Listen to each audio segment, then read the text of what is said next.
जैसा सम नहीं चल सकता, ये संसार का नियम है।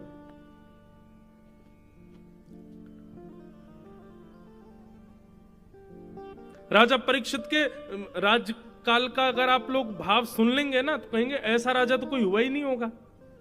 कहते हैं कारागृहों में जंग लग गई थी परीक्षित के राज्यकाल में। क्यों? कोई बंदी बनता ही नहीं था, कोई गलत कुछ करता ही नहीं था। जितने भी सिपाही हैं पकड़ने वाले, ये सब अपने घरों में ही पड़े रहते थे, सब मोटे हो गए थे। क्यों? मेहनत करते ही नहीं थे, कुछ करने का कोई जरूरत ही नहीं है, क्योंकि गुनाह कोई करता ही नहीं था। ऐसा था परीक्षित का राज्य।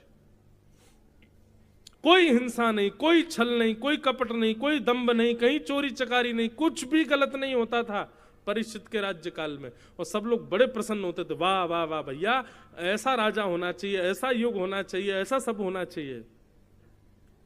लेकिन बस प्रतीक्षा करनी थी। क्यों? क्योंकि बहुत जल्दी आक्रमण होने वाला था।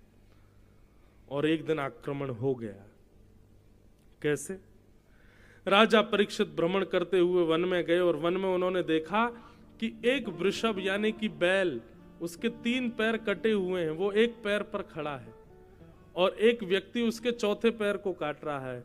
वो व्यक्ति कोई और नहीं, कलयुग था।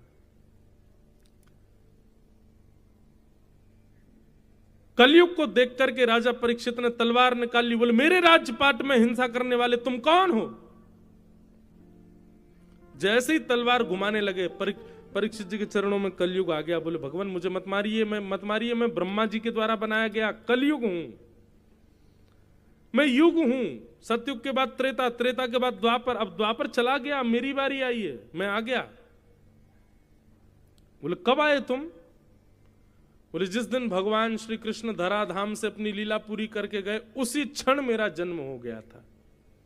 ठाकुर जी की लीला पूरी हुई और मेरा प्राकट्य हुआ। अब तो बहुत वर्ष हो गए ठाकुर जी को गए, अब धीरे धीरे मैं अपना प्रभाव दिखाना प्रारंभ करूंगा। अभी तो प्रारंभिक समय था, अब मेरा प्रभाव शुरू हो रहा है भगवान। और प्रभाव देख लो, ये बैल एक पैर पर खड़ा है, ये बैल नहीं है, ये धर्म है। और धर्म के 4 पैर होते हैं, सत्य, दान, दया और पवित्रता। मैंने पवित्रता रूपी इसके पैर को काट दिया, मैंने दान रूपी पैर को काट दिया, मैंने दया रूपी पैर को काट दिया। अब एक पैर बचा है बस इसका, वो है सत्य। जिस दिन ये कट गया, धर्म धराशायी हो जाएगा और मेरा राज्य आ जाएगा। आज आपको क्या लगता है, क्या धर्म बचा हुआ है तो सही एक पैर पे ही, पर एक पैर से भी लड़ खड़ा रहा है। सत्य कितना बचा है? बोलने में नहीं है सत्य। हाँ, बस इतना बचा है कि जब हमारी सुनने की बारी आती है तो हम सत्य ही सुनना चाहते हैं। आज कथाओं में इतनी भीड़ हो रही है, सत्संगों में इतनी भीड़ हो रही है, मंदिरों में इतनी भीड़ हो रही है, क्यों? सत्य बताना। लाखों लोग टेकरी हनुमान जी का दर्शन करने जा रहे हैं। क्या इतने लोग दर्शन कर रहे हैं तो क्या इतने सारे लोग धर्मावली हैं? इनमें से कोई पाप नहीं करता? सब करते हैं। धर्म कैसा लड़खड़ा रहा है? मंदिर भी जा रहे हैं और मंदिर से बाहर आकर के थोड़े दिन बाद पाप भी कर रहे हैं। मैंने कहा ना, कलयुग बड़ा खतरनाक है भैया। ये आपसे धर्म भी करवाएगा, पुण्य भी करवाएगा, कथा भी सुनवाएगा, तिलक भी लगवाएगा, धोती भी पहनवाएगा, आपसे संत सेवा भी करवाएगा, तीर्थ यात्राएं भी करवाएगा और इन सब के बीच पाप भी करवाएगा। ये रहने नहीं देगा आपको ऐसे।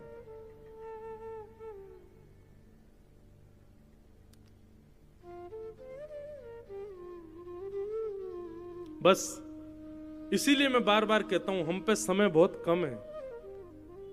अभी समय है। कलयुग जैसे ही दूसरी करवट लेगा ना, तब तक बहुत देर हो जाएगी। और वो कभी भी ले सकता है, कल भी ले सकता है, परसों भी ले सकता है। इसलिए कोई समय का पता नहीं है भैया। जितना हो सके भगवत भजन करके जल्दी निपट लो, यहां से निकल लो। यहां ठीक नहीं है अब माहौल। अभी कथा भागवत आदि चल रही है, लेकिन ये ज्यादा समय तक नहीं चलेगी। मैं घोषणा कर रहा हूं मंच से, कुछ समय बाद ये सब नहीं हो पाएगा। भयावह समय आएगा और कथा, संत, महापुरुष, वैष्णवों को ही केंद्र बिंदु बनाया जाएगा, कुछ गलत किया जाएगा। भगवान करे उससे पहले हम तो चले जाएं, हम आप सब लोग निपट लें यहां से। बहुत भयावह समय आने वाला है भैया, कलयुग। तो मैं क्या निवेदन कर रहा था, सत्य के पैर काट रहा था कलयुग, धर्म का अंतिम पैर सत्य। परीक्षित जी महाराज चिंतित हो गए, बोले कि अरे कलयुग तुम आ गए? बोले जी निकलो अभी यहां से, तुम मेरा राज्य छोड़ करके जाओ, कहीं और जाकर के रहो, लेकिन मेरे राज्य में तुम नहीं रहोगे। बोले महाराज पृथ्वी के एक छत्र सम्राट हो आप, कहां जाऊं मैं? पूरी पृथ्वी के राजा हो और पूरी पृथ्वी पर मेरा आक्रमण है। राजा परीक्षित बोले मैं जीने तो नहीं दूंगा तुमको यहां पर। बोले ये ब्रह्मा के द्वारा बनाया गया नियम है, आप इसको तोड़ नहीं सकते, आपको मुझे स्वीकार करना पड़ेगा। हाँ, आपकी इस वेदना को मैं थोड़ा सा इसका समाधान ये कर सकता हूं कि आप मुझे स्थान दे दीजिए कि ये तेरे स्थान है, तुझको यहीं रहना है। मैं आपको वचन देता हूं उन स्थानों का मैं कभी त्याग नहीं करूंगा, मैं उन्हीं स्थानों में रहूंगा और आप खुद देखिएगा ये संसार के लोग खुद मेरे पास आएंगे, आप मुझे स्थान दो। परीक्षित जी बोले मैं ऐसे स्थान दूंगा कि कोई जाएगा ही नहीं तुम्हारे पास। बोले देख के दे लीजिए, जितने बुरे से बुरा स्थान दे सको दे दीजिए, लेकिन मैं भी वचन दे रहा हूं ये कलयुग है महाराज, मेरा युग है, आदमी स्वयं मेरे पास आएगा। और 5 स्थान दिए कलयुग को। आज भी बंधुओं, और कलयुग के अंत तक भी कलयुग केवल 5 ही स्थानों पर रहेगा, लेकिन प्रभाव वो सब पर करेगा। और ये 5 स्थान कौन कौन से? द्यूतम, पानम, स्त्रिय, सूना, यत्रा धर्मश्चतुर्विध, पुनश्च याचमानाय जात रूप मदात प्रभु। 5 स्थान। सबसे पहले कलयुग का स्थान क्या है? जुआ।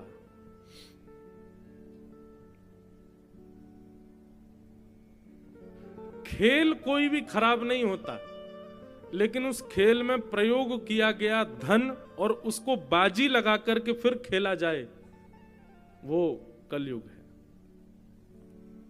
इसलिए कभी भी धन की बाजी लगा करके कोई खेल मत खेलो। क्यों? आपने शौक में 10 रुपए लगा दिए और फिर आपने खेल खेल लिया, वो 10 रुपए एक ना एक दिन 10 करोड़ का नुकसान करवाएगा आपको। आप कहेंगे जुआ खेलना पाप क्यों है? वो आपके लिए धन है, पर आध्यात्मिक दृष्टि से वो लक्ष्मी है। आप लक्ष्मी को दांव पर नहीं लगा सकते। लक्ष्मी हमारी मां है, अपनी मां को कौन दांव पर लगाता है? लक्ष्मी नारायण की पत्नी है। किसी की पत्नी को दांव पर लगाओगे, अपनी मां के दांव पर लगाओगे, रह पाओगे खुश? इसलिए जुए में कलयुग का निवास। द्यूतम। दूसरा स्थान है पानम। पहले तो जुआ केवल गांव में वो खेलते थे, पेड़ों के नीचे बैठ के वो ताश खेल रहे हैं, उसी में पैसा लगा रहे हैं, हार गए इतना, ये सब वो सब होता। आजकल आधुनिक जुआ हो गया है, अब अलग प्रकार का जुआ खेलते हैं लोग। और एक बात कहिए, 500 की 1000 की शर्त जो लगाते हैं ना, लगी 500 की शर्त, ये भी जुआ है। अगर ऐसा हुआ तो तू 500 रुपए मुझे देगा, ऐसा हुआ तो 200 रुपए मैं तुझे दूंगा, ये भी जुआ है। ऐसा नहीं, उसमें कलयुग का निवास। द्यूतम। उसके बाद आता है पानम। अच्छा एक और बात सुनिए, ऐसा कभी कभी होता है कि हम शर्त लगा लेते हैं, अच्छा लगी 500 की शर्त, बोले हाँ लगी, और फिर वो काम हो गया, लेकिन फिर ना आपने बस इतना कह दिया, देखा हार गया, निकाल 500, अब जैसे वो निकालने लगा आपने कहा अच्छा ठीक है रख ले, चल कोई बात नहीं, तो कोई दिक्कत नहीं। पर हाँ पीछे ही पड़ गए, बोले देने पड़ेंगे 500 बेटा तुझे, तू हारा है मुझसे, तो वो निश्चित है कि वो आपका सर्वनाश करेगा। तो द्यूतम। दूसरा स्थान है कलयुग का पानम। मदिरा पान करना, मांस भक्षण करना, गलत वस्तुओं का सेवन करना, गलत वस्तुओं का खान पान करना, उसमें कलयुग का निवास है। तंबाकू, बीड़ी, सिगरेट, मांस, मदिरा, इस प्रकार की वस्तुओं का सेवन करना, उनका सेवन करने से कलयुग का प्रभाव होता है। इसलिए भैया इनसे बचो। ये सब तामसी वस्तुएं बंधुओं,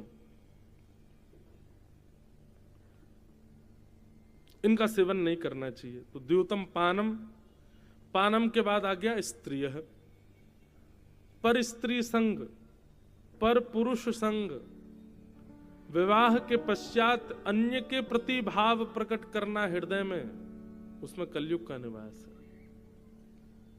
कलयुग आपको छोड़ेगा नहीं।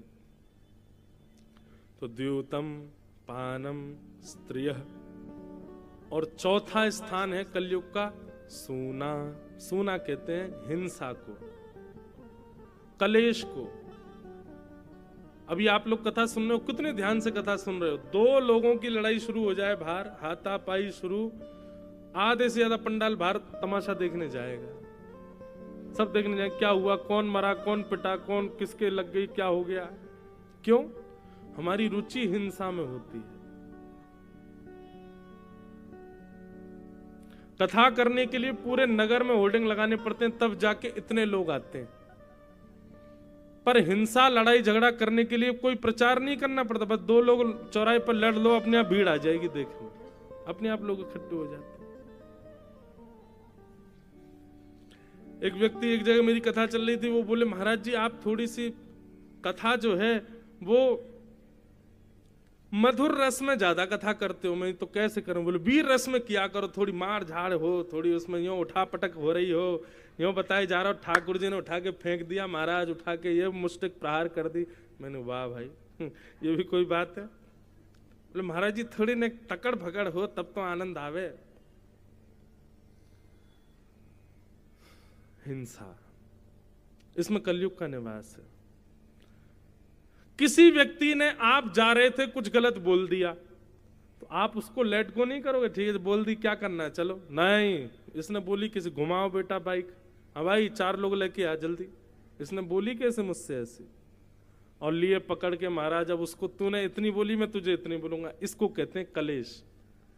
घर में, परिवार में बहन कुछ बोल दे, भाई कुछ बोल, पत्नी कुछ बोल दे, तो उसको शांत रह करके सॉल्व नहीं करते हम लोग। हमारा क्या, इसने ऐसा बोला, अब ये बच के तो दिखाए मुझसे, मैं बोल के दिखाऊं इसको, मैं करके दिखाऊं इसको। ये हिंसा है, इसमें पाप निवास करता है, इसमें कलयुग निवास करता है।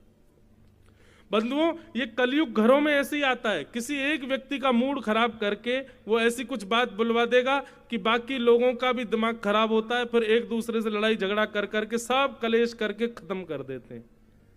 ये कलयुग का खेल है, इसको समझिए। एक व्यक्ति की मति बिगड़ी, वाणी बिगड़ी, बाकी सब शांत हो जाओ, ठीक है, कोई अपने आप ठीक हो जाएगा। अभी चिल्ला रहा है, बोल रहा है, ठीक है कोई नहीं, इसके पैर पकड़ लो, जो कह रहा करो, ठीक, सॉरी, ठीक है। शांत रह करके, अग्नि प्रज्वलित होती है, घर में कहीं आग लग जाए तो पानी डाला जाता है कि उस पर और माचिस की तिल्ली फेंक दोगे और उस पर मिट्टी का तेल उछाल दोगे कि कपूर लाके फेंक दोगे? अग्नि तेज क्यों कर रहे हो? जैसे घर में आग लगने पर पानी डालते हैं, ऐसे ही घर के, परिवार के, मित्रों के, अपने संबंधियों में किसी एक में आग लगे, पानी डालो। और पानी का मतलब प्रेम, प्रेम बरसाओ, उसको हृदय से लगा लो, उसके पैर पकड़ लो, थोड़ा उसको समझा लो, मना लो। ज्यादा नहीं मानना, मौन हो जाओ, शांत हो जाओ, बैठ जाओ। जल का जो स्वभाव है वो प्रकट करो। आप अग्नि बन जाओगे तो फिर जल के राख हो जाओगे, और तब कलयुग नाचेगा, आ गया मैं, हो गया मेरा आक्रमण। और फिर जाओगे महाराज, महाराज जी घर में बड़े कलेश होते हैं, क्या करें? बोले हाय टांग लो घर के बाहर, काला ये वो बना के टोटका यूं कर लो, नींबू मिर्च लटका लो घर के बाहर, चप्पल टांग लो एक, उससे ठीक है। अरे कलयुग इनसे रुकने वाला नहीं है। कलयुग का प्रभाव आपके परिवार में हो, आज के बाद अब घर में देखिएगा, कभी भी अगर कलेश की नौबत आवे, समझ जाना ये कलयुग है। और हमको अग्नि बनकर के नहीं, हमको जल का काम करना है। हम जल कैसे बने ताकि ये शांत हो, उसको आने मत दीजिए अपने घर में। द्योतम पानम स्त्रिय सूना। अब आया पांचवा। पांचवा क्या है? बिना मेहनत के कमाया गया धन, बिना परिश्रम के कमाया गया धन, घर बैठे बैठे कमाया गया धन, उसमें कलयुग का निवास। सोचिए, जहां बुद्धि ना लगती हो, जहां शारीरिक श्रम ना होता हो, जहां पर आपका दिन घर के बाहर व्यतीत ना होता हो, ऐसे जब आप धन कमाते हैं तो वो आपके हृदय को विकृत करता है, आपकी बुद्धि को विकृत करता है। बीच में एक टाइम आया था, वर्क फ्रॉम होम कर रहे थे सब लोग, घर से काम कर रहे थे, घर से पढ़ाई कर रहे थे, बच्चों के स्कूल बनते तो घर से ही पढ़ रहे थे। सही बताना, क्या हो रहा था वर्क फ्रॉम होम? क्या पढ़ाई हो रही थी बच्चों की घर पे? कुछ नहीं हो रहा था। जब तक आप पारिश्रमिक नहीं बनोगे, जब तक थोड़ा श्रम अपने तन से बुद्धि से नहीं करोगे और उसके बदले धन नहीं कमाओगे, तब तक वो धन अशुद्ध है। आजकल भारत में एक नया काम शुरू हो गया है कि लोग बाग ऐसे कामों की ज्यादा खोज करते हैं जिसमें कुछ करना नहीं पड़े, एक बार का इन्वेस्टमेंट, फिर पड़े पड़े कमाते रहेंगे। बैंक के भी ऐसे ही ऑफर आते हैं, मतलब आपको कुछ नहीं करना, एक बार पैसा लगाना है, फिर तो घर पे अपने आप पैसा आता रहेगा। इनसे बचो। ये जो घर में पैसा आता रहेगा, अपने आप कुछ करने की जरूरत नहीं, वो प्रॉपर्टी किराए पे दे दी, ठीक ठीक, ये कर दिया, वो कर दिया। अच्छा, अगर आपके काम ऐसे हैं भी तो उस धन को अलग रखो, उसको अपने प्रयोग में मत लीजिए। वो साल भर में कोई धर्म कर्म के कार्य हो उसमें लगाओ, असहाय लोगों की कोई सेवा हो वहां लगाओ, किसी गरीब कन्या का विवाह हो, किसी बालकों के पढ़ाने के लिए करना हो, वहां पर उस धन का प्रयोग करो। जैसे हमने दुकान किराए पे दे दी, अपना घर किराए पे दे दिया, जमीन किराए पे दे दी, अब ये मेहनत का धन तो नहीं है। आप कहोगे जमीन हमारी, तो मेहनत क्या कर रहे हो उसमें? आपने उसको किराए पे दे दिया, वो लेके उसमें बढ़िया कमा रहा है, उसका आधा आपको दे रहा है, आपको तो घर बैठे मिल रहा है ना। उस धन को अलग रखो, अपने प्रयोग में मत लीजिए उसको। अपने घर के और अपने प्रयोग में तो वही धन लाइए जो आपने परिश्रम से कमाया। बंधुओं, ये पूरी यदुवंशियों के सर्वनाश की कथा ही यहीं आती है। ठाकुर जी बोले, इन यदुवंशियों को बैठे बैठाए सब मिल रहा है, परिश्रम तो करना नहीं पड़ रहा, सोने की नगरी द्वारिका है और पर ब्रह्म परमात्मा भगवान इनके वंशधर हैं, कुछ करने की आवश्यकता तो है नहीं। इसलिए भगवान ने यदुवंशियों का सर्वनाश करवाया जानबूझ करके। क्यों? नहीं तो मेरा ही परिवार पृथ्वी का सबसे बड़ा भार बन जाएगा। अनीति के धन से ही 99% कलयुग का प्रभाव हमारे घरों में और हमारे ऊपर अनीति के धन से ही आता है। अब यहां कितने लोग, अधिकतर जितने भी लोग बैठे, कोई जुआ तो खेलता नहीं है, कोई परस्त्री गमन तो करता नहीं, पर पुरुष गमन तो करता नहीं, कोई यहां पर जो भी बैठा कोई मद्यपान आदि तो कुछ करता नहीं। तो फिर हमारे घर में कलयुग आ कहां से रहा है? हम लोग कलयुग में रह रहे हैं, इसका मतलब कलयुग है हमारे पास भी। अनीति का धन, और दूसरा वो सूना कलेश, यहीं से कलयुग आता है। इसलिए इनसे बचो। और इनसे बचने का एक उपाय बताएं। भगवत स्मृति। ठाकुर जी सदा चित्त में बैठे रहे। लग रहा है कि कुछ हाथापाई कलेश घर में हो गया, उसी समय चाहिए एकांत में बैठ जाओ। श्री कृष्ण गोविंद हरे मुरारे, हे नाथ नारायण वासुदेव, हे ठाकुर जी आप सब मंगल करो, हमें आपको परेशान नहीं करना, पर ये जो कलेश है ये आपकी सेवा में व्यवधान डाल रहा, भगवान इसको कृपा करो, अनुग्रह करो। भगवत स्मृति करके उससे बचने का प्रयास करो। भगवान नाम जपते रहो, भगवत नाम का गुणानुवाद निरंतर गाते रहो, सब मंगल होगा। ठाकुर जी के नाम में बड़ी सामर्थ्य है, उसको उससे बचाएगा। तो ये 5 स्थान हैं कलयुग के, इनसे बचने का प्रयास करो और हरि नाम रूपी कवच पहन करके रखो, हरि नाम रूपी वैक्सीनेशन लगाते रहो ताकि इसका असर आपको ना हो कलयुग का। ऐसा करो। कलयुग को 5 स्थान दे दिए। 5 स्थान देकर के राजा परीक्षित स्वयं भटक गए। घर आकर के तिजोरी खोल करके देखी, उसमें बढ़िया एक मुकुट रखा था जरासंध का, वो निकाल करके जैसे ही अपने मस्तिष्क पर धारण किया, अनीति का धन सिर में आते ही कलयुग प्रवेश कर गया। और राजा परीक्षित वन में गए। वन में भ्रमण करते करते प्यास लगी तो शमिक मुनि के आश्रम जाकर के जल मांगा। शमिक ऋषि ध्यान में बैठे थे। ध्यान में बैठे होने के कारण वो जल नहीं पिला पाए। तो राजा परीक्षित को ये नहीं लगा कि ये ध्यान में बैठे, उनको लगा अरे बताओ देखो पाखंडी बाबा, इसके सामने मैं जल मांग रहा हूं और ये ध्यान में बैठा है। मरा हुआ सर्प उठा करके उनके गले में डाल दिया। कलयुग का सबसे पहला प्रभाव क्या होता है बंधुओं? कलयुग का सबसे पहला प्रभाव यहीं से प्रारंभ होता है कि जो धर्मात्मा है उनको देख करके हीन भावना आने लग जाए। जो तिलक लगाते हैं, शिखा रखते हैं, धोती पहनते हैं, मंदिर जाते हैं, कथा सुनते हैं, ऐसे धर्मात्मा लोगों को देख करके उनके प्रति हीन भावना और उनके प्रति मजाक की भावना, उनको देख के हंसी आना और ये क्या पागलपना करते रहते हो, ऐसी बातें मन में उत्पन्न होना, ये कलयुग का प्रथम प्रभाव है। धार्मिक लोगों को उपेक्षित दृष्टि से देखना, ये धर्म का प्रभाव, ये कलयुग का प्रभाव है। राजा परीक्षित बोले अरे ये हमारे सामने नाटक करते हैं, पाखंड करते हैं संत होने का। गले में मरा हुआ सर्प डाल दिया। शमिक ऋषि के गले में मरा हुआ सर्प देख कुछ बालकों ने जाके शमिक के पुत्र को बता दिया, श्रृंगी को, कि तुम्हारे पिता के गले में मरा हुआ सर्प पड़ा है, राजा परीक्षित ने डाला है। श्रृंगी ने हाथ में जल लेकर के श्राप दे दिया, मैं राजा परीक्षित को श्राप देता हूं, मेरे पिता का अपमान किया, आज के 7वें दिन उनको तक्षक सर्प डस देगा, उनकी मृत्यु हो जाएगी। राजा परीक्षित लौट करके अपने राजभवन आए। जैसे ही मुकुट उतारा सोचने लगे आज मैंने क्या किया।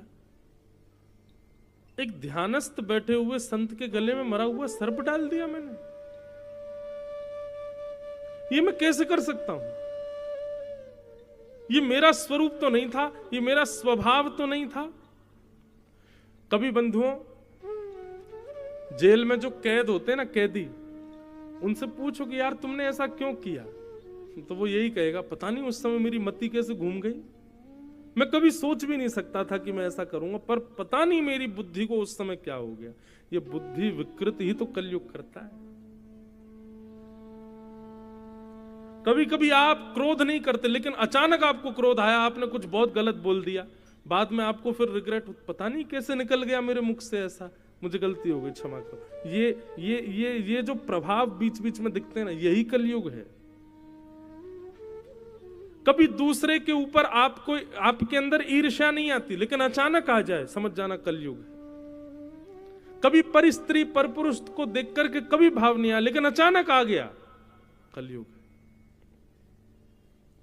और जब जब ये प्रभाव का दर्शन हो बंधुओं, बस उस समय नेत्र बंद कर लेना, त्रिभंग ललित श्याम सुंदर को याद कर लेना। कली आया भी होगा तो उनके आते ही चला जाएगा, भाग जाएगा वहां से, ठाकुर जी आ गए, अब मेरा स्थान नहीं है यहाँ पे। राजा परीक्षित सोचने लगे मैंने क्या कर दिया, बहुत बड़ा अपराध कर दिया मैंने तो। तभी शमिक ऋषि के आश्रम से एक गौरमुख नाम के शिष्य आए और आकर के बोले राजा परीक्षित, आपने जो आज किया है ना, उसका आपको परिणाम भोगना पड़ेगा। आज के ठीक 7वें दिन तक्षक सर्प के दंशन से आपकी मृत्यु हो जाएगी। राजा परीक्षित को जैसे ये बात पता चली, नेत्र बंद हो गए राजा के, प्रणाम किया, अपने पुत्र को बुलाया, जन्मेजय इधर आओ। जन्मेजय जैसे ही पास आया, स्वयं राज सिंहासन से उठ करके जन्मेजय को बैठा करके तुरंत अपना मुकुट उतार करके उसके सिर पर, एक क्षण भी विलंब नहीं किया राजा परीक्षित ने। महामंत्री, सेनापति सब देखते रह गए, ये क्या कर रहे हैं राजा परीक्षित। अपनी पत्नी से बोले, देवी मैं संसार का सबसे भाग्यशाली आदमी हूं। पत्नी कहने लगी, 7 दिन में मरने वाले व्यक्ति जिसको श्राप लगा है वो अपने आप को भाग्यशाली कैसे कह सकता है? बोले, मैं भाग्यशाली इसलिए हूं, ब्राह्मण के मुख से निकला हुआ वाक्य जनार्दन का वाक्य माना जाता है। शास्त्र आज्ञा करते हैं, ब्रह्म वाक्यम जनार्दनम। ब्राह्मण यदि कुछ कह दे तो ये समझ लो ठाकुर जी ने कहा है। और ठाकुर जी कभी किसी का अनहित नहीं चाहते। आज एक ब्राह्मण ने आकर के कहा कि मुझे 7 दिन में मरने का श्राप लगा है, देवी यदि तुम विचार करो तो हमारे अगले क्षण का भी नहीं पता कि हम जीवित रहेंगे कि नहीं, हमारे प्राण कभी भी निकल सकते हैं। मैं आज रात्रि सोऊंगा, कल की कथा कहूंगा, कोई गारंटी नहीं। आप आज की कथा में आए हो, कल आओगे, कोई गारंटी नहीं। कभी भी किसी के भी प्राण निकल सकते हैं। हमारे परीक्षित को तो फिर भी 7 दिन में मरने का श्राप मिला है, मुझे और आपको तो हर सेकंड में मरने का श्राप, कभी भी मर सकते हैं हम। हमारे प्राण तो कभी भी निकल सकते हैं। राजा परीक्षित ने इसी बात को कहा कि मैं बहुत बड़ा भाग्यशाली हूं देवी, अगले 7 दिन में यदि पहाड़ भी कोई मेरे ऊपर गिर जाएगा तो भी मेरे प्राण नहीं निकलेंगे 7 दिन से पहले। प्राण तो अब 7 दिन बाद ही निकलेंगे। इसलिए संसार को कोई व्यक्ति नहीं कह सकता कि मैं अगले घंटे जीवित रहूंगा, लेकिन मैं दावे से कह सकता हूं कि अगले 7 दिन तक मुझे कोई नहीं मार सकता। तो क्यों ना, मुझे जब पता ही चल गया है कि मेरी मृत्यु 7 दिन बाद है, तो मैं अपने इन 7 दिनों को उपयोगी बनाऊं। अब राजा जनमेजय मेरा पुत्र है, आप राजमाता हो, मैं एक दीनहीन बन करके अब वन में जाऊंगा। और राजा परीक्षित उसी समय अपना गृह त्याग करके, राज्यपाट छोड़ करके वन की ओर चले गए। बंधुओं, ये कथाएं कहते कहते अब लगने लग अब ऐसा भाव आने लगा, कितने भाग्यशाली राजा परीक्षित।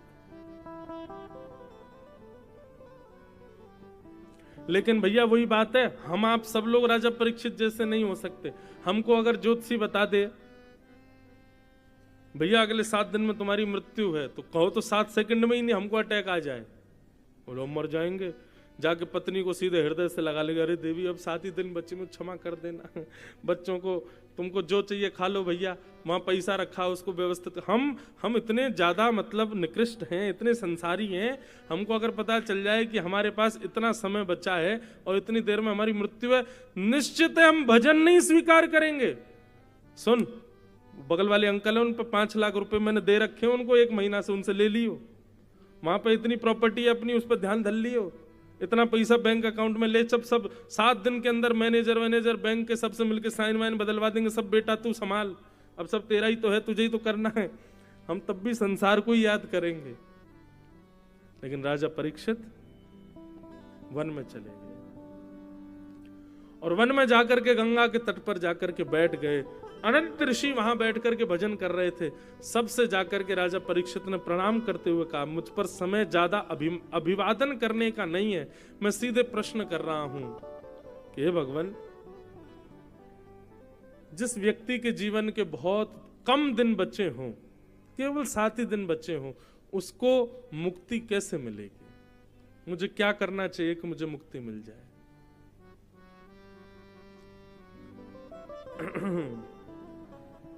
सबने अलग अलग बातें बताई। कोई बोला गंगा जी में खड़े हो जाओ, कोई बोला हिमालय पर चले जाओ, कोई बोला ये करो ये करो ये करो, लेकिन कोई भी प्रमाण से नहीं बोल पाया कि मुक्ति मिलेगी। तभी वहां पर श्री सुखदेव जी महाराज का आगमन हुआ। बोलो सुखदेव जी महाराज की जय। सुखदेव जी आकर के सीधे आसन पर बैठ गए और परीक्षित ने चरण पकड़ लिए। बोलो भगवान, परीक्षित ने एक आसन रखा था, आप में से जो जिम्मेवारी ले 7 दिन में मुझे मुक्ति देने की, वो यहां आकर के बैठे। कोई नहीं बैठा उस पे आके। 16 वर्षीय 16 वर्ष के नन्हे से तुम 12 वर्ष, श्री सुखदेव जी महाराज आकर के उस पर बैठ गए और इतने विश्वास के साथ आकर के बैठे पद्मासन में, राजा परीक्षित को मुक्ति दिलाने के लिए मानो स्वयं चल करके श्री राधा रमन लाल पधारे हों सुखदेव जी के रूप में। सुखदेव जी के चरणों में वंदन किया और कहा, भगवान मेरे जीवन के केवल 7 दिन बचे हैं, मेरी मुक्ति का उपाय बताइए। अब यहां से सुखदेव जी महाराज कहना प्रारंभ कर रहे हैं और परीक्षित चरणों में विनती कर रहे हैं, तेरी शरण में आके मैं धन्य हो गया, तेरी शरण में आके सब लोग करताल बजा के धन्य हो गया। बंधुओं, हम सब भी परीक्षित हैं, हम भी सुखदेव जी से प्रार्थना कर रहे हैं, हे सुखाचार्य जी,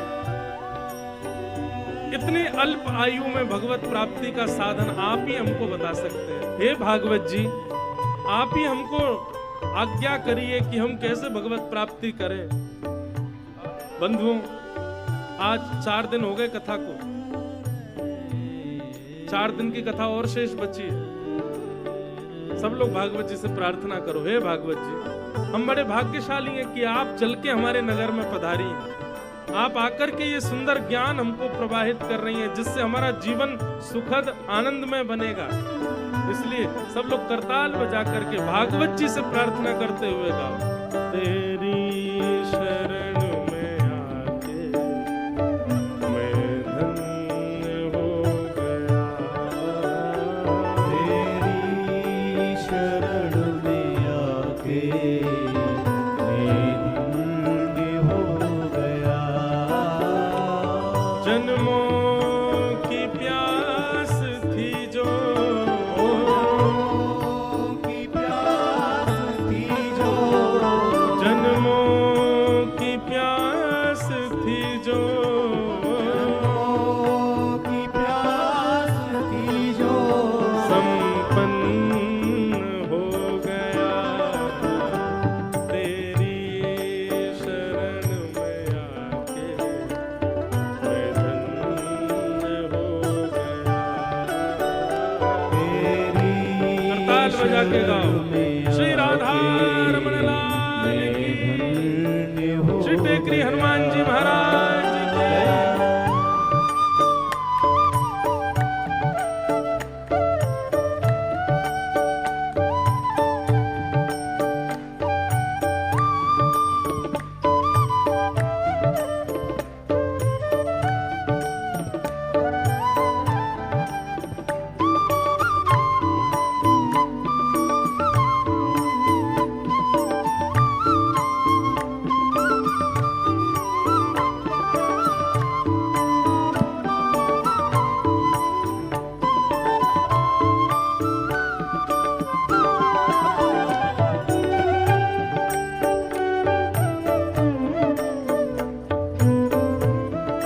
बोलो देवादिदेव महादेव महाकालेश्वर भगवान की।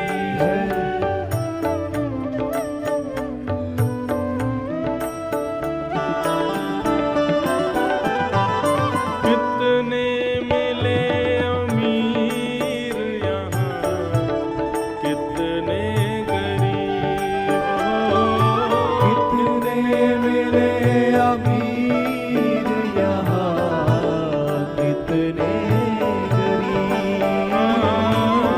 कितने मिले अमीर यहाँ, कितने गरीब हो, कितने मिले अमीर यहाँ, कितने गरीब।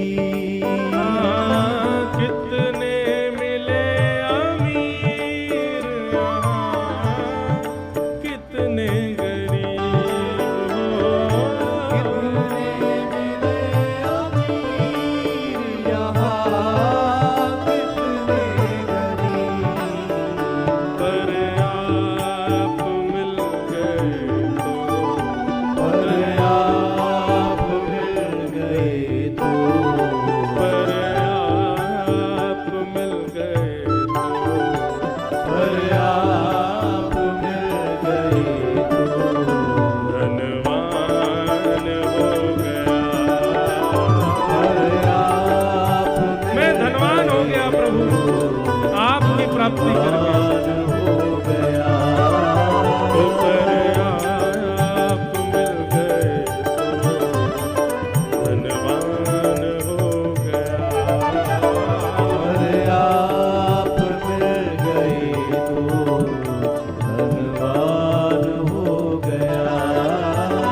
जन्मों की प्यास थी जो, जन्मों की प्यास थी जो, जन्मों की प्यास थी जो, जन्मों की प्यास थी जो, संपन्न हो गया तेरी शरण में आके मैं धन्य हो गया, तेरी शरण में आके मैं धन्य हो गया। बंधुओं, ये भागवत जी जीवन में आई हैं, निश्चित ही धन्य हुए ना हम लोग।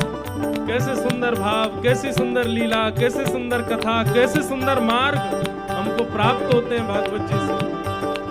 इसलिए वास्तव में धन्यता का अनुभव करते हैं हम लोग। इसलिए बड़े भाव से करताल बजा करके, दोनों भुजा उठा कर करताल बजा कर बोलो भागवत महापुराण की।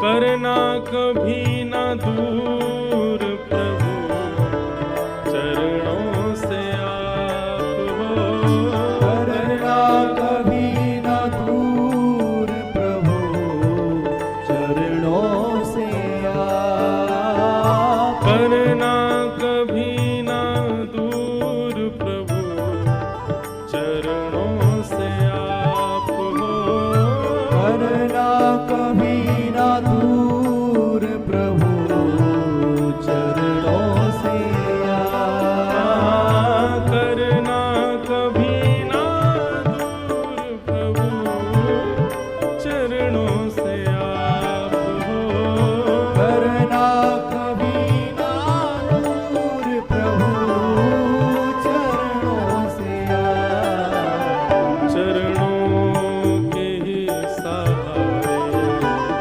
चरणों के ही सहारे, चरणों के ही सहारे, चरणों के ही सहारे भव पार हो गया, चरणों के ही सहारे भव पार हो गया, चरणों के ही सहारे भव पार हो गया, चरणों के ही सहारे भव पार हो गया। जन्मों की प्यास थी जो, जन्मों की प्यास थी जो, जन्मों की प्यास थी जो, जन्मों की प्यास थी जो, संपन्न हो गया तेरी शरण में आके मैं धन्य हो गया, तेरी शरण में आके मैं धन्य हो गया। जय राधे राधे, जय राधे राधे, जय राधे राधे, जय राधे राधे, शुभानु दुलारी राधे राधे, बरसाने वारी, जय राधे राधे, जय राधे राधे, जय राधे राधे, राधे राधे, राधे राधे, जय राधे राधे राधे, जय राधे राधे राधे, श्री राधे राधे, राधे राधे, राधे राधे, राधे राधे, जय राधे राधे, राधे राधे, राधे राधे राधे, राधे राधे राधे, राधे राधे, राधे राधे, सब भाव से गाओ, राधे राधे, सब प्रेम से गाओ, राधे राधे, सब हिल मिल गाओ, राधे राधे, बरसाने वारी, राधे राधे, जय राधे राधे,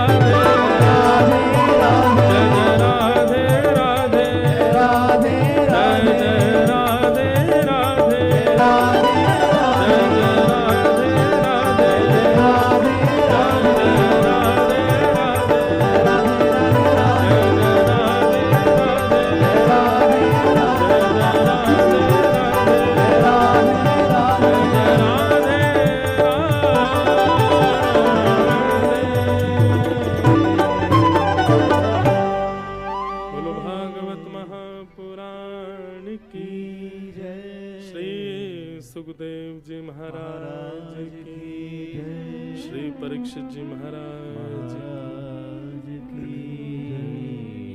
बंधुओं, जीवन में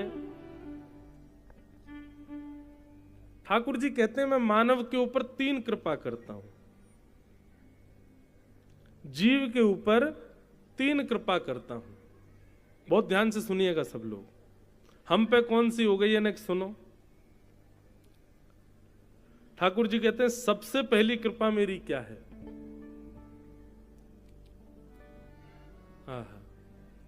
कि नृदे माध्यम सुलभम सुदुर्लभम। सबसे पहली मेरी जीव के ऊपर कृपा यह है कि मैंने उसको मानव बना दिया। हमारे ऊपर एक कृपा तो हो चुकी है ठाकुर जी की कि हम मानव हैं। जीव जंतु नहीं है, कोई कुकर सुकर नहीं है, गधा नहीं है, मछली नहीं है, जिब्रा जिराफ नहीं है, हम लोग मानव है। ये ठाकुर जी की पहली कृपा है। इसलिए जो लोग कोसते हैं मानव होने के बाद भी, ठाकुर जी ने क्या किया, अरे तुमको आंख नाक कान पैर सब दे दिए, मानव बना दिया। सबसे पहली कृपा है ठाकुर जी की।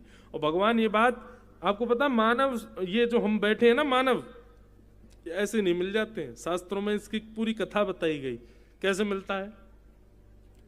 84 लाख योनियों में मैं और आप हम सब घूमते रहते हैं, कभी चींटी बनते हैं, मर जाते हैं, फिर ठाकुर जी के पास जाए, ठाकुर जी एक बार एक मौका दे दो हमको। क्यों? इस 84 लाख योनियों के चक्कर से बचने का एक ही द्वार है, एक ही मौका है, और वो है मानव। मानव बन के ही आप इस चक्कर से निकल सकते हो। अन्य किसी योनि में अगर आप किसी योनि को देखते हैं, कुकर सुकर और छिपकली आदि इनको देखो ना, तो ये समझना अभी ये बहुत भटकने वाले हैं। अभी इसके बाद ना जाने क्या बनेंगे, फिर कहीं जाएंगे, फिर कहीं जाएंगे। तो हम लोग पहले कभी चींटी बने, मर गए, फिर ठाकुर जी के पास गए, ठाकुर जी एक मौका दे दो। भगवान नहीं, अभी जाओ जाओ। कुकर बनो, कुकर बना दिए, फिर मर गए, फिर आए ठाकुर जी एक मौका दे दो। नहीं, अब सूकर बनो, सूकर बना दिए, फिर आ गए ठाकुर जी एक मौका ना, अब भैंस बनो, जाओ दूध पिलाओ सबको। भैंस बन गए, भैंस बन के आगे ठाकुर जी नहीं, अब मछली बनो, जाओ, मछली बन गए। मछली के बाद कॉकरोच बनो, जाओ बाथरूम में पड़े रहना सबके, बना दिए। इस प्रकार ठाकुर जी जब हमको बहुत, जब हम बार बार प्रार्थना करते, गिर जाते, पड़ जाते ठाकुर जी के आगे, ठाकुर जी एक मौका, बस एक मौका दे दीजिए, तब ठाकुर जी कहते हैं अच्छा चलो ठीक है।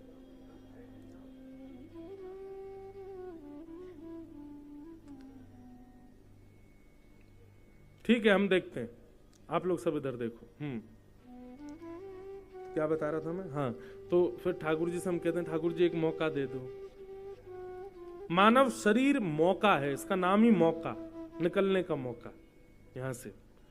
तो ठाकुर जी क्या करते हैं, अच्छा तुम बहुत रो रहे हो, बहुत तुम 33 लाख योनियों 84 लाख योनियों में भटक लिए, चलो अब तुमको हमें कृपा करते हैं। तब भगवान 5 लोगों को बुलाते हैं। ये 5 लोग कौन है? बोले पंच तत्व, पृथ्वी जल अग्नि वायु आकाश। इन 5 तत्वों को बुला करके ठाकुर जी कहते हैं भैया इसको एक मानव देह देना है, लोन पे लोन पे देना है इसको, ऋण ऋण। तब ये 5 तत्व हमसे सौदा करते हैं, पृथ्वी जल अग्नि वायु आकाश। ठीक है, हम तुमको ऋण दे रहे हैं। वर्ष पहले ही निश्चित हो जाता है, 70 वर्ष के लिए आ रहे हैं, 80 वर्ष के लिए आ रहे हैं, कितने वर्ष के लिए आ रहे हैं। फिर उसमें भी कुछ टर्म्स होते हैं, इतना अगर तुमने ये गलत किया तो इतने दिन में ही तुम्हारी छुट्टी हो जाएगी, बढ़िया रहे तो ऐसा चलेगा, ऐसा रहे, सब पहली बात हो जाती है। कुल मिला के हमारी उनसे बात होती है कि वे 5 हमको लोन देंगे, और लोन में उन 5 के मिश्रण से शरीर मिलता है। लेकिन लोन चुकाना कैसे? शरीर कहते हैं कि भाई जब तुम्हारा जीवन पूरा होगा तो हम 5 अपने पंच तत्व लेने आएंगे। तो जब तुम्हारे परिवार के लोग तुम्हारा अग्नि संस्कार करेंगे, अग्नि तत्व अग्नि में, जल तत्व जल में, वायु तत्व वायु में, पृथ्वी तत्व पृथ्वी में, सारे तत्व अपने तत्व ले जाते हैं। लेकिन हमको ब्याज सहित वापस चाहिए। बोलो ब्याज क्या लगेगी? बोले हम जो तुमको शरीर देंगे उसको गंगा स्नान कराना, उसको यमुना जी में स्नान कराना, सरजू जी में स्नान कराना, संत जनों की इस शरीर से सेवा करना, खूब नाम जप करना, इस पर तिलक लगाया करना, इससे तीर्थ यात्राएं करना, गोवर्धन गिरिराज जी की परिक्रमा करना, वैष्णो देवी हिमालय पर जाना, अच्छे कर्म करना, लोगों की सहायता करना, गरीब लोगों की सेवा करना, माता पिता की खूब आज्ञा मानना। इस शरीर से कुछ भी गलत मत करना। गलत करोगे तो समझो उतनी तुमने हमको ब्याज नहीं दी, तो ब्याज सहित हमारे तत्वों को वापस करना। ठाकुर जी के सामने सौदा हो जाता है।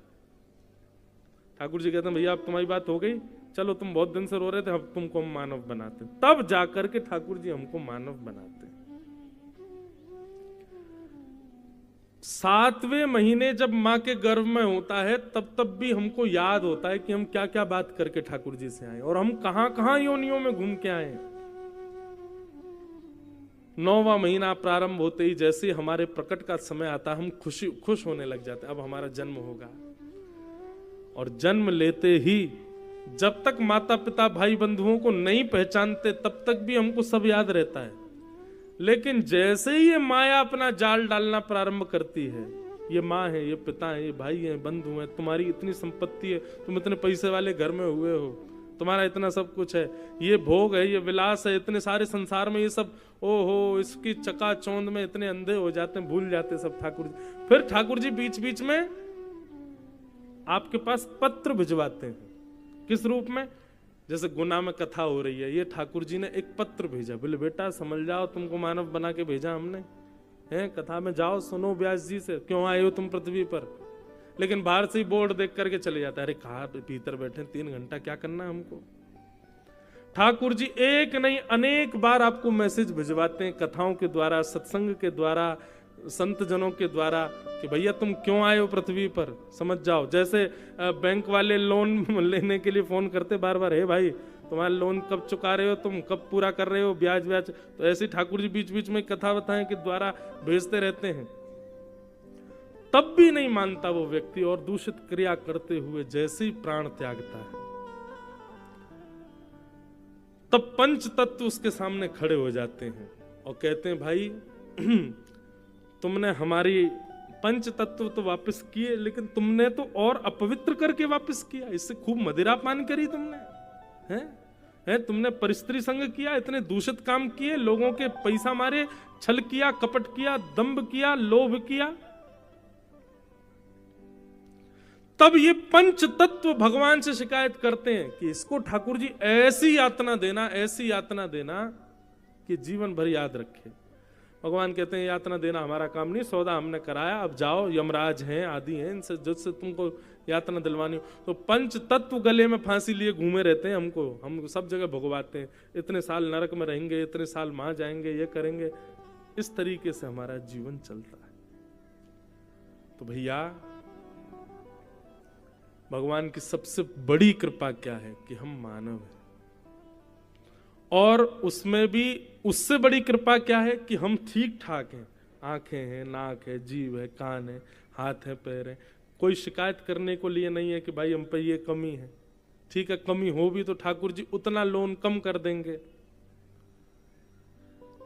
सब कुछ है। ये भगवान की पहली कृपा।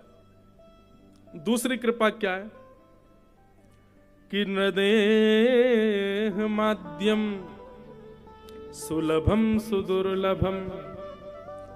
फिर भगवान कहते हैं मैं दूसरी कृपा क्या करता हूं, बोले प्लवम सुकल्पम गुरु कर्ण धारम। बोले मैं उसको बार बार गुरुजन उसके जीवन में भेजता हूं, अगर ठुकरा दे तो वो उसकी इच्छा, लेकिन किसी एक को स्वीकार करके अपना गुरु बना ले तो समझना ये मैंने उस पर दूसरी कृपा की। क्यों? मानव तो बना दिया, अब मानव बनने के बाद सद्मार्ग दिखाने वाले गुरु भी मैंने उसको दे दिए। ये मेरी दूसरी कृपा है। और मेरी तीसरी कृपा क्या है, बोले मयानुकूले नभस्वते ऋतम।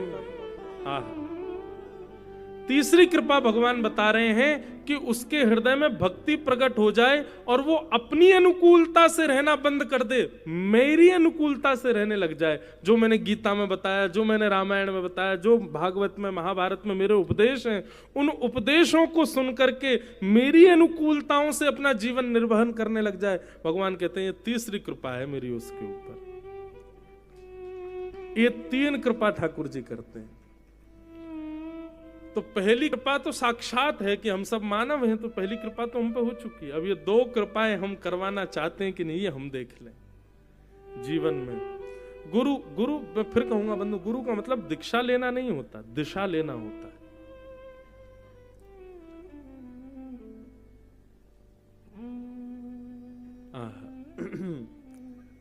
श्री सुखदेव जी महाराज के चरणों में परीक्षित बैठे हैं और परीक्षित जी बैठ करके कहते हैं, भगवान मेरे जीवन के केवल 7 दिन बचे हैं, मुझे मुक्ति के लिए क्या करना चाहिए, कृपा करके बताओ।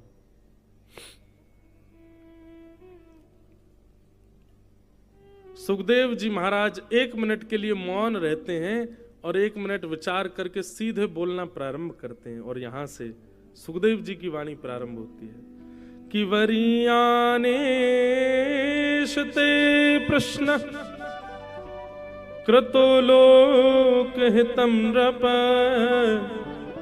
आत्मवीत सम्मतः पुंसा श्रोतव्या दिशु पर। बहुत सुंदर बात। कभी कभी इतना आनंद आता है हमको कथा के प्रथम द्वितीय स्कंद में, मन करता है इससे आगे बढ़े ही नहीं, इतनी बढ़िया चर्चा है, इसी को करते रहे। इस बार एक सौभाग्य हमको प्राप्त हो रहा है। 7 दिन 8 दिन की कथाएं, तो फिर अभी आज तक तो देखो कथा आराम से, कल से भागेगी कथा, कल से जल्दी कृष्ण जन्म करना है, फिर गोवर्धन पूजा के, तो कथा थोड़ी शॉर्ट हो जाती। पर इस बार हमको एक सौभाग्य मिल रहा है। 11 अप्रैल से 10 मई तक 1 महीना की भागवत कथा है नासिक महाराष्ट्र में। 1 महीना 30 दिन, और वो 30 दिन की कथा होगी महाराज नासिक में। इतना आनंद आएगा, हम तो बस प्रतीक्षा कर रहे हैं वो कथा प्रारंभ हो, फिर एक एक विषय, एक एक भाव। अब यहाँ पर मुक्ति का वर्णन करते हैं श्री सुखदेव जी। मैंने आज तक कथा में नहीं सुनाई होगी। 2 प्रकार की मुक्ति, सद्यो मुक्ति, क्रम मुक्ति। अब वो मुक्तियां कैसी कैसी होती हैं उसका पूरा वर्णन श्री सुखदेव जी आगे करेंगे। फिर उसके बाद में परीक्षित कहेंगे कि नहीं भगवान अब मुझे मुक्ति नहीं चाहिए। फिर सुखदेव जी मंगलाचरण करेंगे, उनके मंगलाचरण इतना सुंदर। अब ये सब कथा 7 दिन के क्रम में हम कह ही नहीं पाते, इतना इतना सुंदर क्रम है।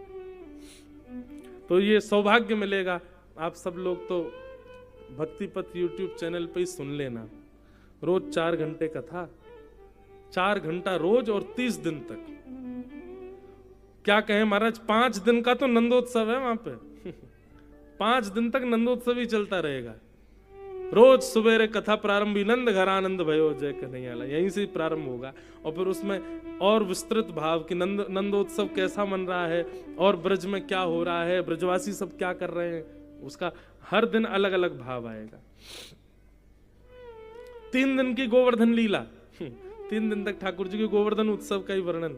2 दिन तक रुक्मणी विवाह, भीष्म पितामह की स्तुति तो लगभग 6 दिन की है वहां पे। ऐसे पूरा क्रम बनेगा, इतने दिन ये, इतने दिन ये, इतने दिन ये। बहुत आनंद आएगा, विस्तार से कथा होगी। श्री सुखदेव जी कहते हैं, परीक्षित आप कह रहे हैं 7 दिन में मरने वाली की मुक्ति का उपाय क्या है। देखिए, मैं जो अपनी मति से समझ पाया, श्री सुखदेव जी कहते हैं, परीक्षित ये प्रश्न तुमने अपने लिए नहीं किया। कृतो लोक हितम नृप, कैसे कह सकते हैं? अरे मरने का श्राप परीक्षित को लगा तो परीक्षित ही पूछेगा ना, लेकिन नहीं। सुखदेव जी की बुद्धि देखिए। सुखदेव जी कहते हैं, परीक्षित ये प्रश्न तुमने अपने लिए नहीं किया। क्यों? मुक्ति की कामना परीक्षित नहीं मांग सकता। बोले नहीं मांग सकता। क्यों? बोले वो ऑलरेडी मुक्त है। क्योंकि ये ऐसा बालक है जिसने अपने जन्म लेने से पहले ही अपनी मां के गर्भ में भगवान का दर्शन किया है। ठाकुर जी ने उत्तरा के गर्भ में प्रवेश करके परीक्षित की रक्षा की है। बोले इसका मतलब भगवत दर्शन इसको प्राप्त हो चुका है, मुक्ति तो इसको मिल ही जानी है। पहला कारण कि मुक्ति के लिए परीक्षित अपने लिए प्रश्न नहीं कर रहा है, क्योंकि उसने भगवत दर्शन कर चुका है वो। दूसरा कारण कि परीक्षित ने अभी अभी एक बात कही, येषाम संस्मरणात् पुंसाम सद्यः शुद्ध्यन्ति वै गृहा किम पुनर्दर्शन स्पर्श पाद शौचासनादि। परीक्षित, तुम इस बात को भली भांति जानते हो कि इतने सारे संत तुम्हारे सामने बैठे हैं। बंधुओं, जैसे इतनी भीड़ में आप श्रोता बैठे हैं, परीक्षित को जब मरने का श्राप लगा तो सोचो इतने संत उनके सामने बैठे थे। और परीक्षित, तुम इस बात को भली भांति जानते हो कि इतने संतों के बीच में तुम कुछ नहीं भी करो, केवल 7 दिन बैठे रहोगे तो भी तुमको मुक्ति मिल जाएगी। संतों के दर्शन से मुक्ति मिलती है। तो एक तो तुमने भगवत दर्शन किया है, दूसरे इतने सारे संत तुम्हारे सामने बैठे हैं, और तीसरा परीक्षित, यदि तक्षक सर्प से तुमको डसवाना ही था तो श्रृंगी 7 दिन का समय नहीं देता। वो सीधा बोलता कि अभी इसी वक्त तक्षक सर्प डस देगा और राजा परीक्षित की मृत्यु हो जाएगी। उसने 7 ही दिन क्यों दिए तुमको? मुक्ति पाने के लिए, और जो तुम मुक्ति मांग रहे हो ना, इस मुक्ति को पाने के लिए 7 जन्म, 7 साल, 7 मिनट, 7 सेकंड की भी आवश्यकता नहीं है। मुक्ति के लिए कितना समय चाहिए? बोले 1 क्षण। सुखदेव जी कहते हैं किसी व्यक्ति ने जीवन भर पाप किया हो, जीवन भर दूषित काम किए हो, जीवन भर गलत काम किए हो, और ऐसे व्यक्ति के प्राण निकलने वाले हो, शरीर पूरा ठंडा पड़ गया हो, बस अंतिम श्वास नाक से निकलने वाली है, प्राण निकलने वाले हैं, और उसी समय उसके कान में कोई कह दे हरिश शरणम, तो उसके जीवन भर के सारे पाप समाप्त, तो उसको मुक्ति मिल जाएगी।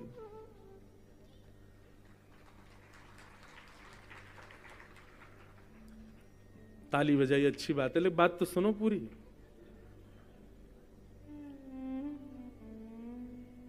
अभी बात पूरी नहीं हुई है। आप कह रहे हो कि मुक्ति का उपाय बताइए, मेरे पास 7 दिन बचे हैं, पर मुक्ति के लिए तो 1 क्षण चाहिए। परीक्षित, तुमको 7 दिन क्यों मिले हैं? और मुक्ति के लिए जीवन में भगवत दर्शन होना चाहिए, वो तुम ऑलरेडी कर चुके हो अपने मां के गर्भ में। वो बात अलग है कि तुमको याद नहीं है, पर तुम जब अपनी मां के गर्भ में, तो पूरा विश्व जानता है भगवान ने प्रवेश करके तुम्हारी रक्षा की। और तीसरी बात, इतने भजनानंदी संत तुम्हारे सामने बैठे हैं, इनके मुख से हरिनाम संकीर्तन और कुछ नहीं तो बस सत्संगी सुनते रहोगे, 7 दिन में मुक्ति मिल जाएगी। उसके बाद भी तुमने मेरे आने पर यह पूछा कि जल्दी मरने वाले की मुक्ति का उपाय क्या है। मुझे इससे यह बात समझ में आई कि तुम ये अपने लिए नहीं पूछ रहे हो, क्योंकि तुम तो एक क्षत्र सम्राट हो। तुम्हारी मृत्यु की खबर सुन के इतने संत तुम्हारे आसपास आ गए। तुम तो पांडवों के वंशज हो, इसलिए तुम्हारी मां के गर्भ में ठाकुर जी आ गए, परंतु ये सारे योग हम आपके जीवन में नहीं आएंगे। तो इसलिए तुम प्राणी मात्र के युग के जीवों के लिए प्रश्न कर रहे हो कि ऐसा कोई उपाय बताइए जिससे जल्दी मरने वाले को मुक्ति प्राप्त हो जाए। तुम अपने लिए नहीं पूछ रहे हो। करतो लोक हितम नृप। परीक्षित का यह प्रश्न मेरे लिए है, आपके लिए, हम सबके लिए है, क्योंकि हमारे मां के गर्भ में ठाकुर जी नहीं आए हैं। हमको इतने संत 24 घंटे बैठे नहीं मिलते हैं कि हमारे प्राण निकल रहे हो उस समय संत बगल में ही बैठे हो। तो हम लोग ऐसा क्या करें जिससे जब प्राण निकलने वाले हो हमारी मुक्ति हो जाए। इसलिए तुमने जीव कल्याण के लिए प्रश्न किया, तुम्हारे लिए अपने लिए प्रश्न नहीं है। परीक्षित ने कहा तो फिर मुझे मेरे लिए क्या पूछना चाहिए? बोले मुक्ति तो तुम्हारी निश्चित है, तुम तो भक्ति मांगो। परीक्षित बोले भक्ति में और मुक्ति में अंतर क्या है? बोले बहुत सामान्य अर्थ है। मुक्ति का मतलब है मृत्यु के बाद भगवान का दर्शन, और भक्ति का मतलब है जीवित अवस्था में भगवान का दर्शन। जीवित होते हुए, इस पृथ्वी पर रहते हुए, अपने परिवार का निर्वहन करते हुए ठाकुर जी को प्रकट कर लेना और उनका दर्शन करना, ये भक्ति की सामर्थ्य है। और मृत्यु के बाद वैकुंठ में जाकर के भगवान को देखना, ये मुक्ति की सामर्थ्य है। परीक्षित, शमीक ऋषि के पुत्र ने तुमको 7 दिन ही क्यों दिए हैं? ताकि तुम इन 7 दिनों में ठाकुर जी को देख लो। मृत्यु हो मुक्ति हो वो बात का विषय है, उससे पहले तुम भगवत दर्शन कर लो। और भगवत दर्शन कराने की सामर्थ्य केवल भक्ति में है, इसलिए तुम अपने लिए भक्ति मांगो, मुक्ति नहीं। आहा, परीक्षित के मनोभाव बदल गए। अब परीक्षित को भय नहीं था। मुक्ति के लिए तो वो भयभीत थे, कहीं मेरा समय ना निकल जाए, 7 दिन ऐसे ना निकल जाए, मेरी मुक्ति ना हो पाए, कहीं ऐसा ना हो जाए। अब वो निर्भीक हो गए, निर्भयभीत हो गए, चरणों में प्रणाम किया, बोले मुझे अब कोई भय नहीं है। 7 दिन बाद तक्षक सर्प आके डसेगा, मुझे उसकी कोई चिंता नहीं, बस अब मेरी एक ही चिंता है, 7 दिन पूर्ण हो उससे पहले पहले श्याम सुंदर का मुझे साक्षात दर्शन करा दो भगवान, मुझे और कुछ नहीं चाहिए। मृत्यु के बाद मैं कहां जाऊंगा मुझे कोई चिंता नहीं, पर प्रत्यक्ष अभी मैं जीवित हूं, मुझे आप भगवत साक्षात्कार कराइए और उसके लिए आप जो कर सको वो करिए। तब यहां सुखदेव जी महाराज ने अब कहा समीचीनम समीचीनम, अब मैं मंगलाचरण कर लूं। तब सुखदेव जी ने अपना मंगलाचरण किया और मंगलाचरण करते हुए अब यहां से कथा कहना प्रारंभ करते हैं। राजन,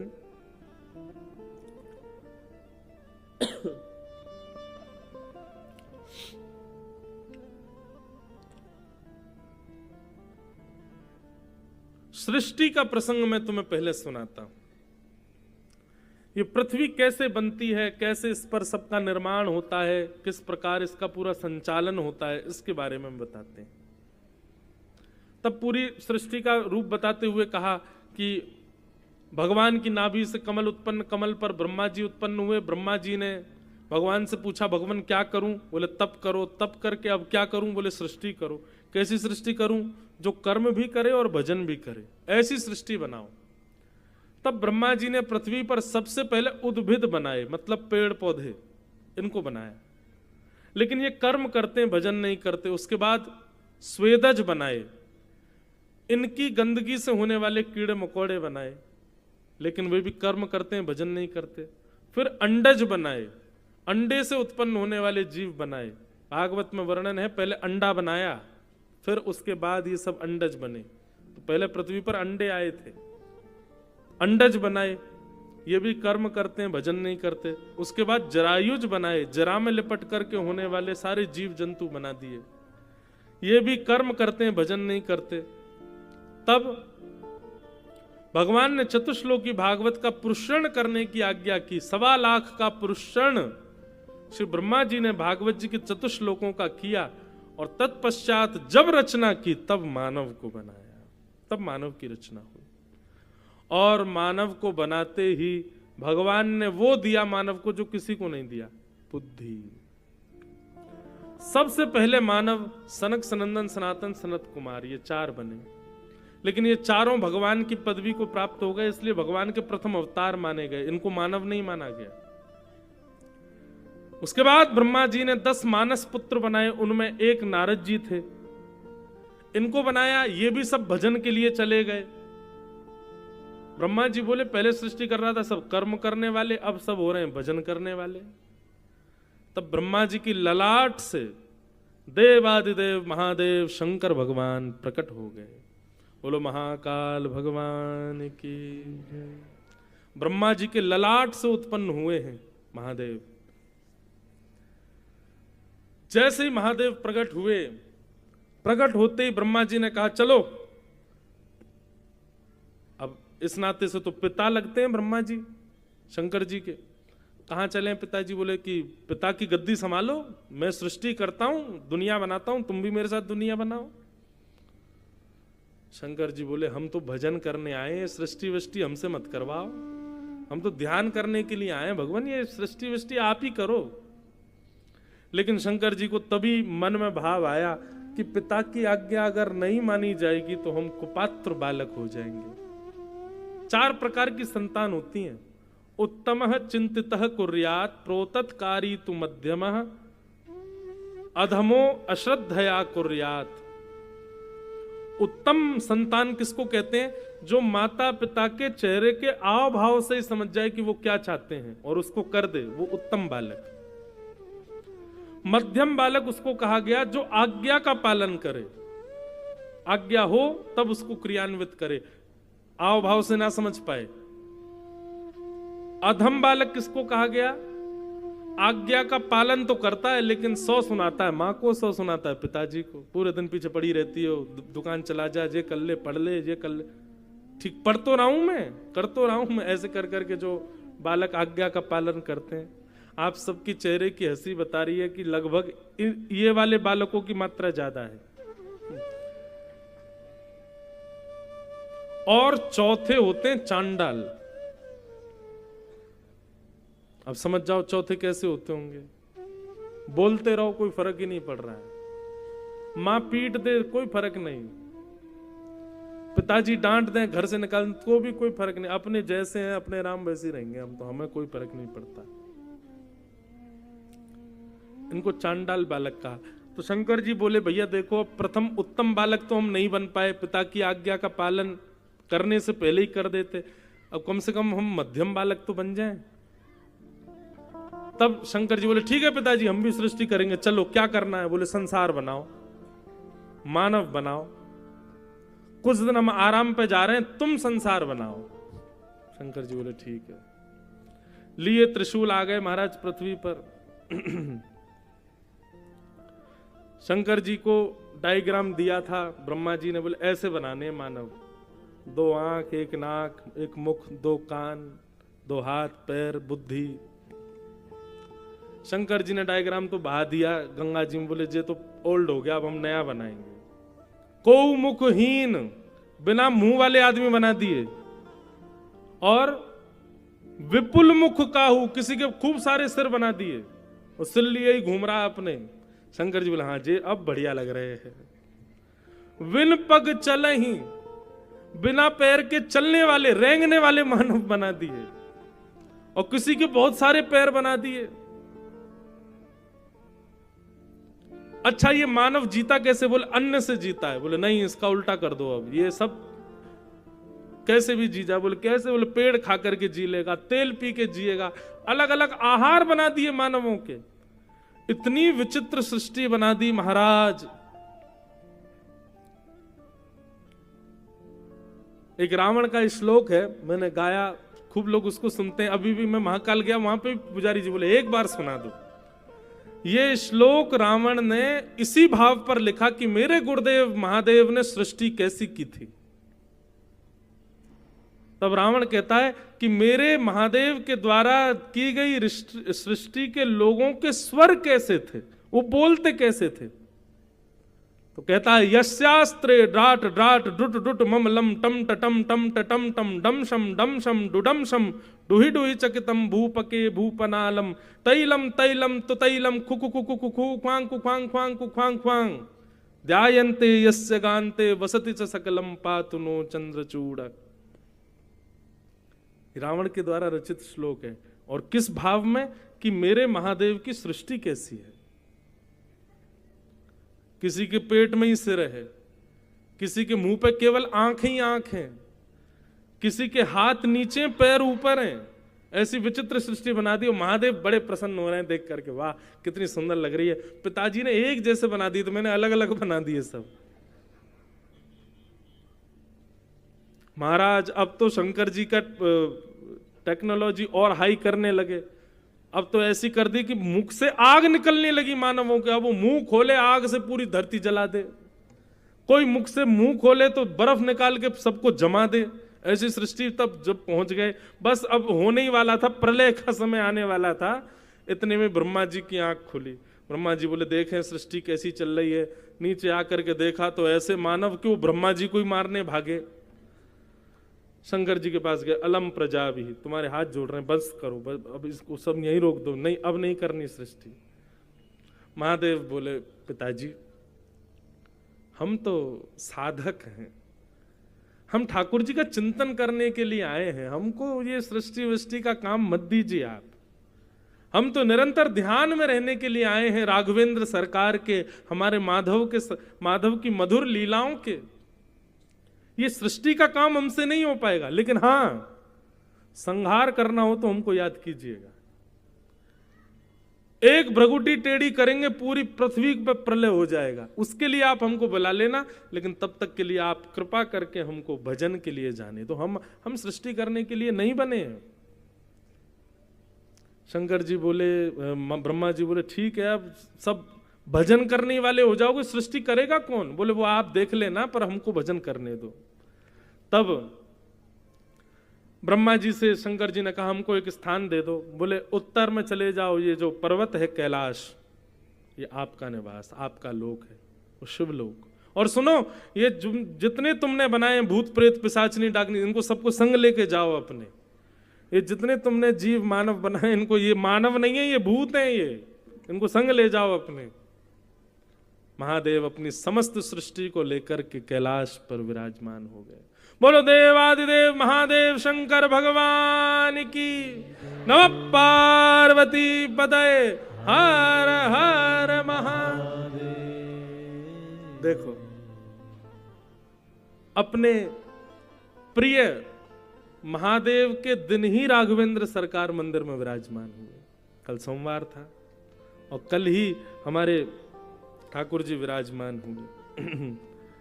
मानो ऐसा लग रहा था कि वार के रूप में महादेव पहुंचे हों। महादेव विराज के। हम लोग बंधुओं, ये मध्य प्रदेश जो है महाकाल की भूमि, पूरी पृथ्वी महाकाल की है, लेकिन यहाँ तो विशेष है। और इस कथा में आने से पहले हम पूर्व प्रणाम ही महादेव को करके आए, तो भाव है आज की कथा के विश्राम में महादेव को वंदन करें। सब लोग मेरे साथ गाओ। नमामि मीशान निर्वाण रूपम, नमामि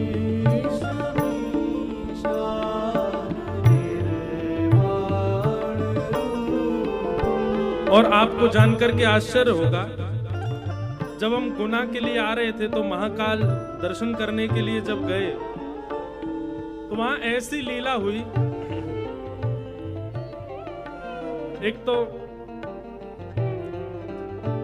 लाल जी हमारे साथ में थे, तो पहले तो मन में विचार हुआ गाड़ी ऑन रहने देते हैं, एक व्यक्ति गाड़ी में बैठा रहेगा, लाल जी गाड़ी में ही रहे आएंगे। पर हमारे साथ जो पंडित जी थे वो पहले ही लाल जी को लेके उतर गए। मैंने कहा लाल जी को तो गाड़ी में ही रहने। बोले नहीं महाराज जी ले चलते। मैंने चलो, भीतर कहीं धक्का मुक्की ना लगे। अंदर पहुंचे तो हमारे एक परिवार हैं, उन्होंने सब दर्शन की व्यवस्था बढ़िया करा रखी थी। पुजारी जी पहचान गए तो वो सीधे भीतर ही ले गए। अब भीतर जाकर के जब महाकाल का हमने दर्शन किया, दर्शन करके मैं तो बढ़िया बलियां वलियां लेके मैंने कि ठीक है महाकाल निकले।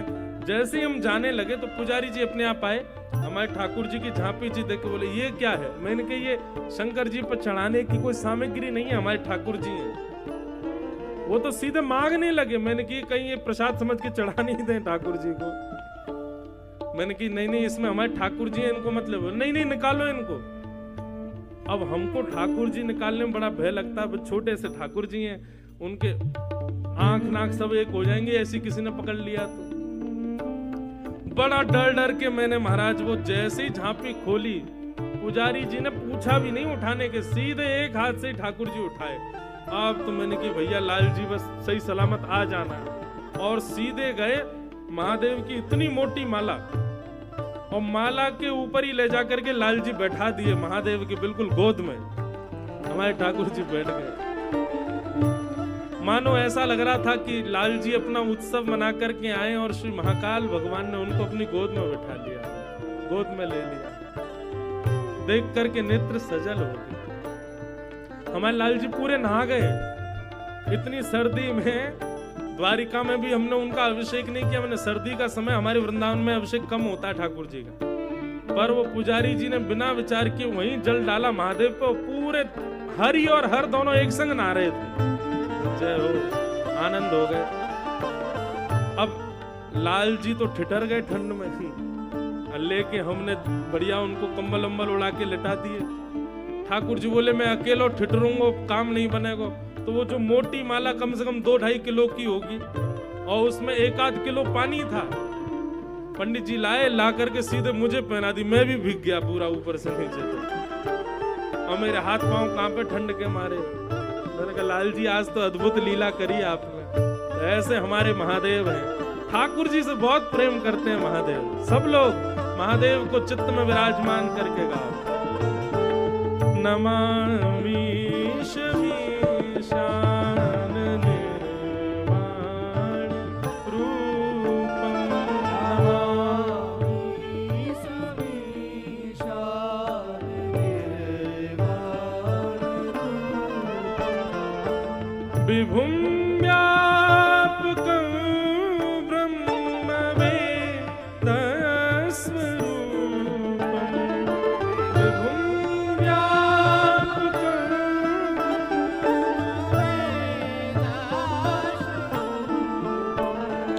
निजं निर्गुणं निर्विकल्पं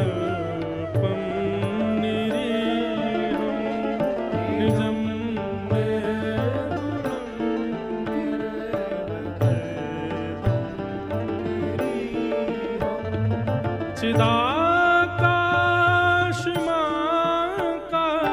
चिदाकाशमाकाशवासं भजेऽहं,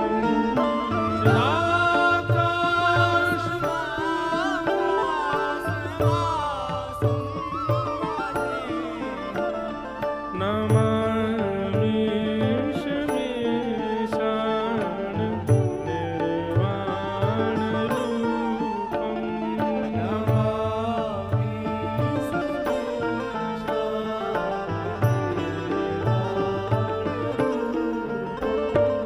निराकार मोंकार मूलं तुरीयं, गिरा ज्ञानज्योति तमीशं गिरीशं, करालं महाकाल कालं कृपालं, करालं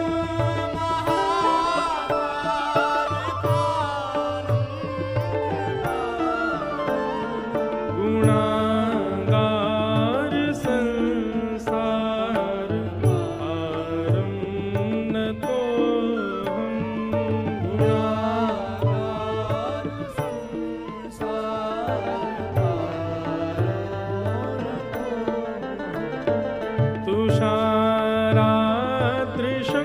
तुषाराद्रिशङ्काश गौरं गम्भीरं, मनोभूत कोटि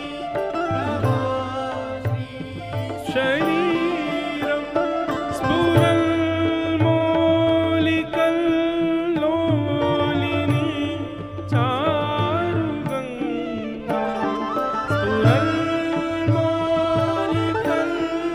स्फुरन्मौलिकल्लोलिनी चारुगङ्गा,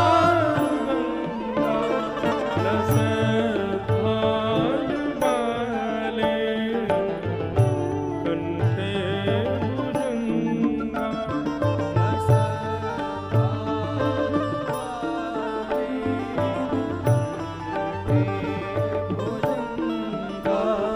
चलत्कुण्डलं भ्रूसुनेत्रं विशालं, प्रसन्नाननं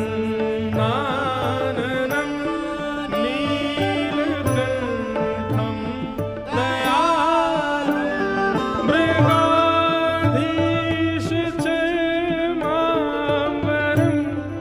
मुण्डमालं, मृगाधीश चर्माम्बरं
प्रसीद प्रसीद प्रभो मन्मथारी।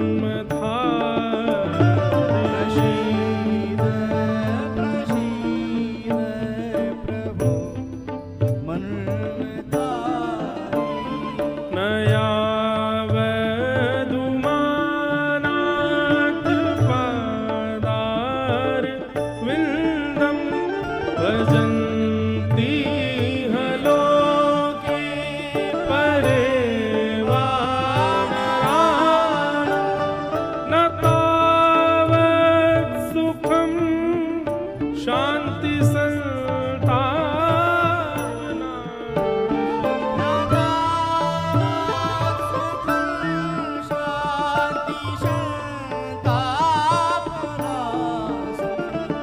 प्रसीद प्रभो सर्वभूताधिवास। न जानामि योगं जपं नैव पूजा। न तोऽहं सदा सर्वदा जराजन्मदुःखोऽद्य ताताप्यमानम्।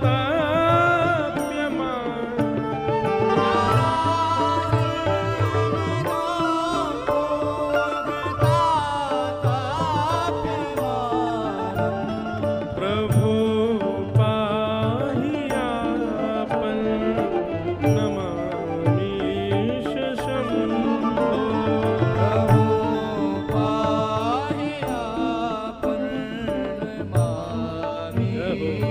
शम्भो। हे नमामीश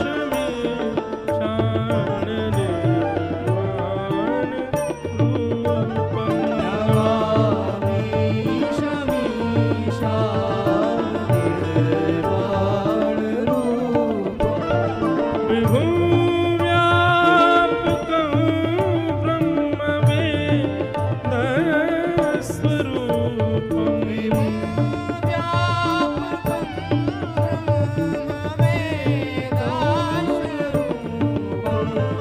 निजं निर्गुणं निर्विकल्पं निरेहम्।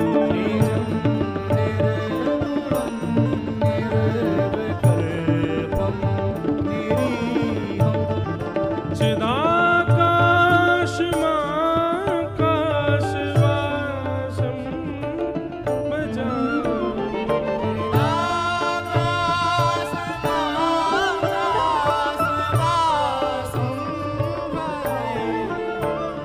नमामीश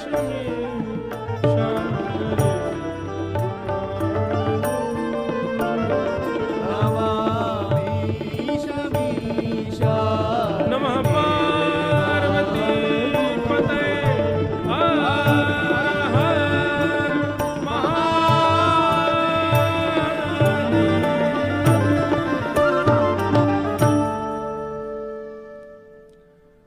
ऐसे महादेव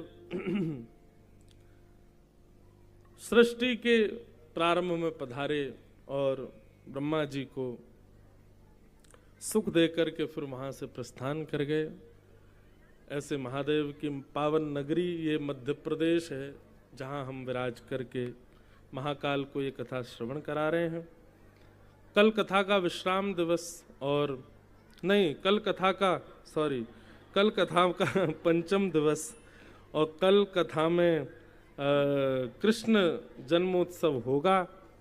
आप सब लोग पीले पीले वस्त्र पहन करके आना, खूब बढ़िया सुंदर कल तैयार होके आना और ये भाव रख के आना कि हम सब ब्रजवासी हैं, अपने लाला को जन्मोत्सव मनावे जा रहे हैं। कल खूब आनंद से ठाकुर जी का जन्मोत्सव मनाया जाएगा। आप सब लोगों को बहुत बहुत जय श्री कृष्ण, जय सिया राम, जय श्रीमन नारायण, जय श्रीमन नारायण। खूब आनंद।